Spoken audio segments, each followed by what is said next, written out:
Hey everyone, welcome back to the channel. In this video, I'm going to discuss the front suspension for the 2007 GMC Envoy. So I decided to go with a 2010 Camaro front suspension, basically a 5th gen Camaro suspension. And it's obviously different. It was never meant to fit into this truck. It is a individual lower control arm, which I have one here. Okay, and it's a strut style. This kind of had a strut, but it also had an upper control arm. In a Camaro, the only point up at top is on the strut tower where it's just kind of one nut. So I have one sitting here. I got it from the salvage yard. Came with calipers, brakes, everything. Both lower control arms, which we're going to use to set it up originally. So everything is going to be set up as a factory Camaro would be. And I don't have a Camaro to measure off of, so I kind of had to do some math. And the biggest math I had to do was, what is the compression height on this strut as it's installed, a normal ride height, normal weight for a Camaro, not for this. So in this video, you're going to see me kind of break it down real simple and how I came to that math of the installed height or ride height without the spring in. And I currently have the driver's side in right now, sitting up with kind of a mock-up bracket bolt holding the top of the strut in. Nothing on the lower. I have the wheel bolted on, which I'll swing the camera around and show everybody. And I have it set. And now what I wound up doing to help explain, to originally set it up with putting a angle cube on the face of the rotor and setting it to 0. So the camber is 0. The truck is 0 leveled, so the camber is 0. The caster, what I wound up doing with the caster is I'll swing it around real quick, make it easier.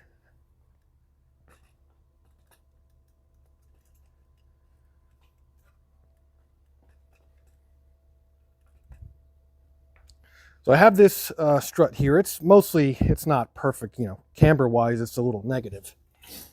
But the caster, if you look at it, on a Camaro, the caliper, the bolts are straight up and down. The caliper's 90 degrees. So the easiest thing for me to do is put a straight edge on it, and then get the spindle or the bolts for the spindle. So get the 2 bolts and get that at 90 degrees.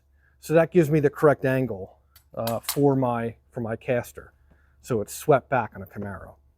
And the camber is 0 currently. So I'm going to build the stock suspension. Again, I have the stock control arms for it. I'm going to build all them as it would be for a Camaro. So the stock height was an issue, and I'll put that part in here on this video, and then we'll go from there. All right, so I got my piece of paper here. Now to help simplify what I'm doing, I got this piece of cardboard, and we're gonna break it down Barney style. We're gonna go pretty simple with this. So essentially, I'm not worried about the truck, okay? I want to install or get an installed height for the OEM Camaro strut. And the easiest way for us to do that is to do some math. Now, let's take the strut. The strut, when it's out of the car, now this is all going to be for a Camaro. A strut. When it's out of the car, the spring is all together. We have a complete strut. We got a spring. We got the shock. Sorry about this. We got the base where the spring sits down. We got the shock tube. And then it mounts to the spindle or the wheel right there. Okay? There's our spring. And so then we have our top hat, our kind of pivot hat with a nut right there. And that bolts up to the OEM body of a Camaro. So Camaro strut. Now, again, when it's out of the car, and I take a general measurement with the spring installed, from here to here, we get roughly 9.75 inches. Okay? Now I had taken the spring out and I made a bracket and got it sitting in there. We've seen that. So now let's get into the math. How do we figure out how much weight is on that individual tire? And the reason we need to figure out how much weight is on an individual tire is because we want to figure out how much the OEM spring is going to compress at ride height at full weight. So the weight on a Camaro, now this is average. We have a V6 and we have a V8. I'm just taking averages here. Okay, roughly 3,800 pounds. Okay, that's the Camaro. Again, not worried about the truck. We need to figure out ride height, where the strut naturally sits at ride height for the Camaro. Because we want to add on, we want to put in an aftermarket shock or drag shock coilover, so we want to make sure that we're starting out from a factory Camaro starting point. Okay, back to the math. Now, we're going to take 3,800 pounds. Okay, on a V6, the weight bias is 50-50. That's 50% of the weight on the front half of the car and 50% of the weight on the rear half of the car. On a V8, the weight bias is 52-48. So now we're at, it's 52% on the front, 48% on the rear. So what we're going to do is we're going to take the 3,800 pounds. Now I'm going to average these out, okay, just for the front. We're only worried about the front right now, so we'll get rid of those. I'm going to average them out to 51%.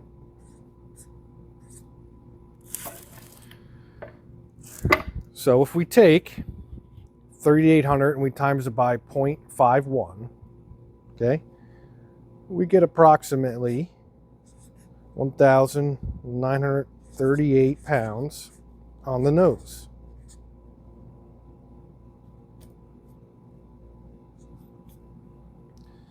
All right, so that's how much we have. If we divide them by 2, so we divide by 2, we get about 969 pounds per tire.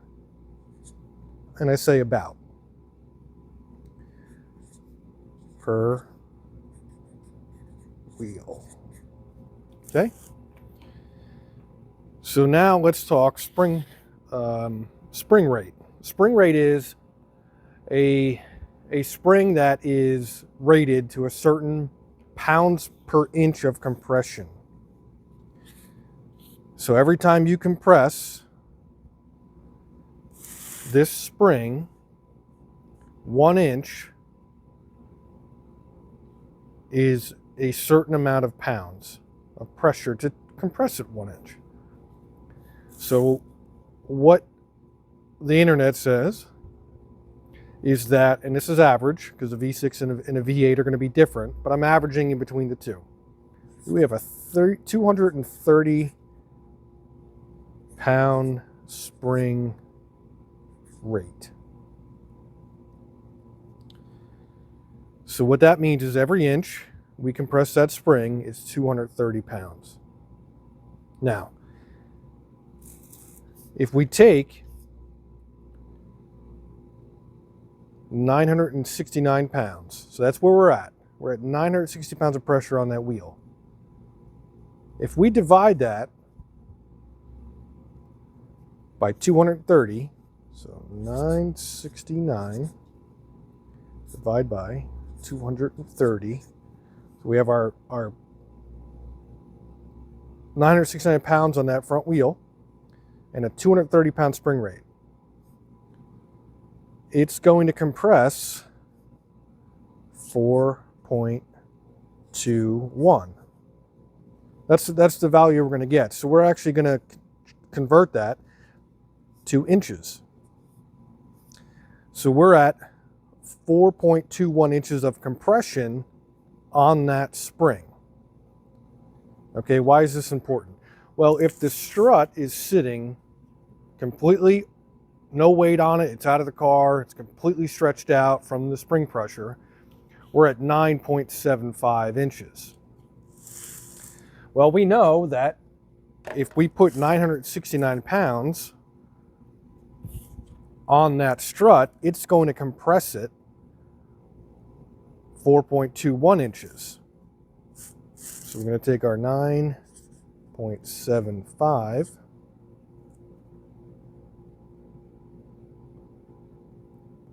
inches and we're going to minus, I rounded it up, 4.25, just to make it easy.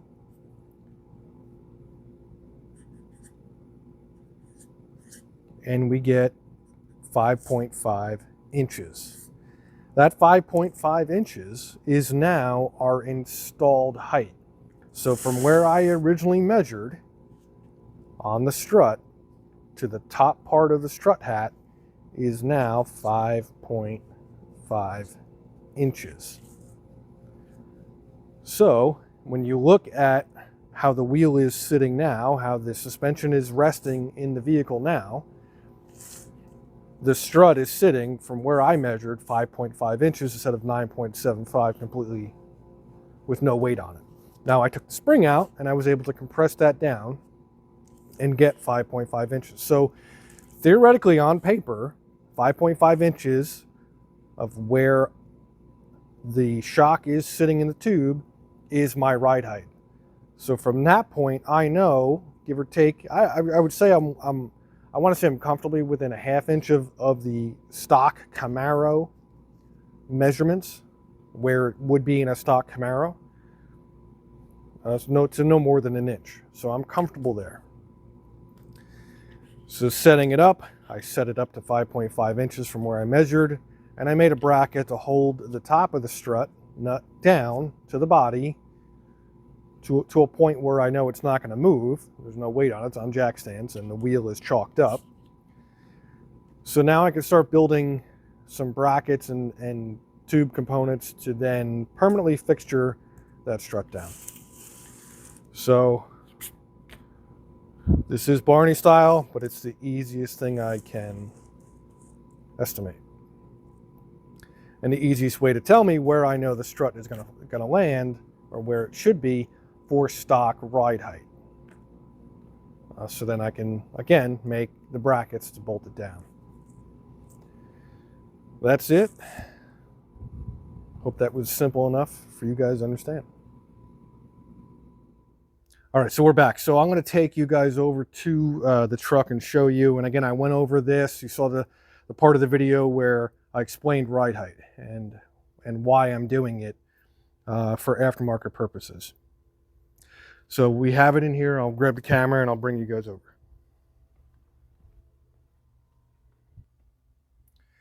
So it might be difficult to see, but I have the strut in here. And then the factory strut towers there, that's going to get cut off. But as of right now, it's sitting in there. It's actually pretty comfortable. I have the wheel on a stand, on a wooden stand. The camber is right where it needs to be at 0. Caster is where it should be set, based off of where the caliper is. So that's my ride height and everything else. The lower control arms that I have are sitting down in there. The lower one, actually, I modeled a bracket that'll weld to the tube part of the frame and into the OEM frame to support the OE factory setback control arm. So that smaller control arm is more in line. The bigger one with the bigger end jets off like a 45-degree angle. So in setting that up, and again, this little thing here, I drilled a hole, mounted the stem through it, put the nut on. I had some threaded holes already in the body here, so we wound up bolting that down. So that locates that perfectly. And again, you saw in the video why I have that measurement here. So this currently right now is the strut is the installed height as per a Camaro.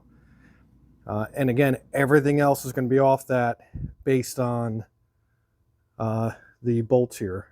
Based on, or the control arms and how they'll be mounted, everything will be Camaro stuff. Weight-wise, obviously, we can play with spring rates from the coilover. Obviously, we're not using the stock OE strut. We're going to use some type, AFCO or whatever drag shock with coilover. So it just made it a lot easier to kind of put it up here on the stand and go over the very, I guess, simple way to do it and kind of take a quick measurement. With when we're going to have adjustable lower control arms, we'll be able to play with the camber a little bit to kind of get it. But I think caster wise is going to be fixed, just like a Camaro would be, is fixed the way it is. And I don't think we're going to be doing any adjustable plates. Now that it's sitting here, the whole front end obviously is going to have a full cage. So we're going to have a bar coming through, kind of like a tube front clip. And it's going to be come through from the A-pillar, right, through the firewall through here. Obviously this won't be here when we're done, but the bar is going to come down and then it's going to sweep down and drop onto the frame. And then we're going to have another bar come from there straight up to the forward bar and then get welded into there, notched and welded there. And then we're going to have a plate, a hat sitting up here, fabbed up at a sheet metal and then welded into kind of into that corner to support to give us our upper strut mount. Just like the Camaro would be, but it's, obviously just a whole bunch of sheet metal being a unibody. So that's where we're at. I'm going to first kind of mock up this. I'm at the point where now it's kind of deciding on doing some roll cage stuff, continuing roll cage work, and kind of bringing that forward. So I'm going to look at the book and see what I can and can't do to kind of make it easier. And I'll get into my thought about that. But to finish it off, it was kind of the easiest thing to pick this suspension. It's just, there's a lot of that out there. So having that Camaro suspension just kind of makes it easier. Having an upper control arm. Now the truck came from the factory with an upper and lower control arm with a strut style, but it was more inboard. The Camaros are far outboard, which allows you to run a lighter spring rate or spring. So it's a lighter spring because less of a load on it. So I felt it was kind of the easiest thing for me to do right now, with the stage of the truck is in. Can't do factory. Factory is just way too heavy. There's nothing. Plus all that stuff is gone, and really ease of parts to get. I mean, I can get a TBM brake kit for this for $1,000 for the front, so it's not too bad. So again, and aftermarket control arms, I don't think really there are out there.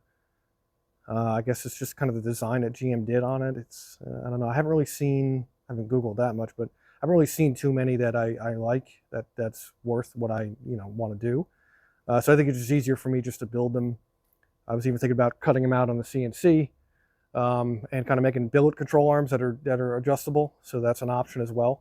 But I'll see how it goes. If tube I can do. I think the one control arm kind of makes it a little difficult with the steering rack. We're going to do a manual rack on this. So that'll be like a Flaming River or whatever, manual steering rack. And yeah, so now I'm at the point where I'm going to start doing some tubes and start laying out some dimensions and getting that side nailed down, or at least the idea nailed down. And then we can then jump on the passenger side. But thanks for watching. Subscribe, comment, like it. You can follow me on Instagram, Everyday Machinist. Thanks, and we'll see you in the next video.